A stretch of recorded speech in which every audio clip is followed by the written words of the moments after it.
You can analyze every single belief all you want to, but it does not get at the core of the biggest problem of Christianity. So the woman in this video is saying that the biggest problem for Christianity is that it's predicated on one being convinced that God exists and that Jesus rose from the dead, and that if one is not convinced, that they don't make it into heaven. And this is a problem because supposedly not everyone is going to be convinced. Now the woman in this video fails to articulate an argument for why this is a problem, so I'm going to do my best to represent what I think her underlying argument is and then address it. I think the first underlying issue that she is trying to express is that not everybody's brain will click, causing them to believe in God, and that this isn't something they can help, so it's unfair for heaven to require us being convinced. However, objections of this sort fail to recognize that when it comes to whether or not we are convinced of a position, we're not passive victims who just have to sit back and hope our brain clicks in the right way. There is a volitional aspect when it comes to what beliefs we end up accepting.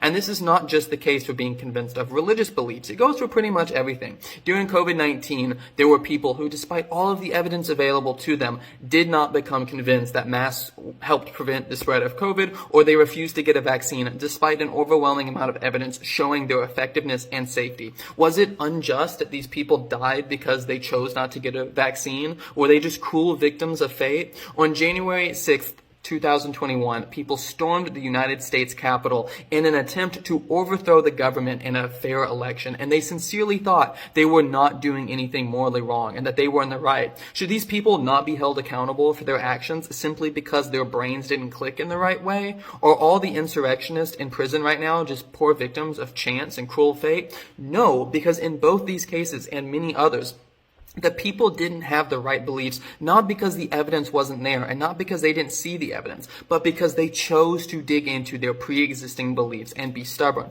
They chose to suppress the evidence they had or to not look at it objectively and charitably. Your entire argument against Christianity seems predicated on the assumption that whether or not one gets convinced is just sheer chance and that we just can't help it. But it's not. You can refuse to look at the evidence. You can refuse to employ sound epistemic principles when evaluating the evidence. You can refuse to follow the evidence where it leads and suppress the truth. And if one does all of this and fails to be convinced, then that's on the person for their actions. The second issue presented in this video is the idea that if some people don't get into heaven because they aren't convinced, then somehow that entails God doesn't love them unconditionally. And this is silly. Sin is destructive to ourselves and to the cosmos as a whole. Every act of sin we commit makes our souls and our world worse. We are all rebels who must lay down our arms to the rightful ruler of this world who is trying to set things right. And if you refuse to submit your knee and recognize him as the rightful king, you are choosing to remain a rebel. And as a rebel, God will still love you. He will forever want you to be part of the wonderful world he is building.